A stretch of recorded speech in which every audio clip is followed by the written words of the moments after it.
എന്ത് ചെയ്യുമെന്ന് ആലോചിച്ചിരുന്നപ്പോഴാണ് ഈ കുപ്പി കൈ കിട്ടുന്നത്. ഈ കുപ്പിയല്ല, ഈ കുപ്പീൻ്റെ ഉള്ളിലുള്ള ക്രീമാണ് നമുക്ക് വേണ്ടത്. ഇപ്പൊ ഏറെക്കുറെ ഒരു ഐഡിയ നിങ്ങൾക്ക് കിട്ടിയില്ലേ? അതെ ഗൈസ്, നമ്മൾ ക്രീം വെച്ച് കളർ മേക്ക് ചെയ്യാൻ പറ്റുമെന്നാണ് നോക്കാൻ പോകുന്നത്. ബ്ലാക്കിന് വേണ്ടിയിട്ട് ഞാൻ ഡാസ്ലറിന്റെ ഐലൈനറാണ് എടുക്കുന്നത്. നെക്സ്റ്റ് സിന്ദൂരം എടുത്തിട്ട് റോസ് കളർ മേക്ക് ചെയ്യാൻ നോക്കുകയാണ്. അതുകൊണ്ട് തന്നെ ലൈറ്റ് പിങ്കും കൂടെ മേക്ക് ചെയ്തു.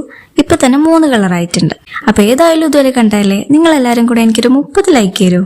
നെക്സ്റ്റ് പച്ചയ്ക്ക് വേണ്ടിയിട്ട് ഞാൻ എൻ്റെ ഒരു കളറാണ് എടുത്തിട്ടുള്ളത്. നീല ചോക്ക് വെച്ചിട്ട് നീല കളർ മേക്ക് ചെയ്തു. വയലറ്റിന് വേണ്ടിയിട്ട് നമുക്ക് ഉജാലയാണ് ഞാൻ എടുക്കാൻ വിചാരിച്ചിട്ടുണ്ടായിരുന്നത്, പക്ഷെ ഉജാല എന്റെ വീട്ടിലില്ല ഗൈസ്. സോ ഞാൻ കളർ തന്നെ ഓപ്റ്റ് ചെയ്തു. അപ്പൊ ഇത്രയും കളറാണ് ഞാൻ മേക്ക് ചെയ്തത്. പിന്നെയും കളേഴ്സ് ഉണ്ടായിരുന്നു. മഞ്ഞപ്പൊടി യൂസ് ചെയ്തിട്ട് മഞ്ഞ ഉണ്ടാക്കായിരുന്നു. പക്ഷെ ഇതൊക്കെ ഒരു പെട്ടെന്ന് തോന്നിയ ഐഡിയ ആയത് കാരണം എല്ലാം ഞാൻ മറന്നുപോയി. ഇതൊക്കെ വർക്കിംഗ് ആണോ എന്നും കൂടെ നോക്കട്ടെ. ഏകദേശം വർക്കിംഗ് ആണ്, പക്ഷെ റിയൽ കളർ പോലെയൊന്നും ആവില്ല, കാരണം ക്രീം അല്ലേ, അതിന്റെ ടെക്സ്ചർ ഒക്കെ ഡിഫറെന്റ് ആണല്ലോ. പക്ഷെ ഒരു ഫണ്ണിന് വേണ്ടി നമുക്ക് എക്സ്പയർ ആയിട്ടുള്ള ക്രീം ഒക്കെ എടുക്കുന്നതിൽ തെറ്റില്ലല്ലോ. കളർ ഇല്ലാതെ നിൽക്കുന്ന സമയത്ത് ഇതൊക്കെ വെച്ച് നമുക്ക് കളറാക്കി അഡ്ജസ്റ്റ് ചെയ്യാം. അപ്പൊ നെക്സ്റ്റ് വീഡിയോയിൽ നമുക്ക് വീണ്ടും കാണാൻ പറ്റട്ടെ. Okay, by.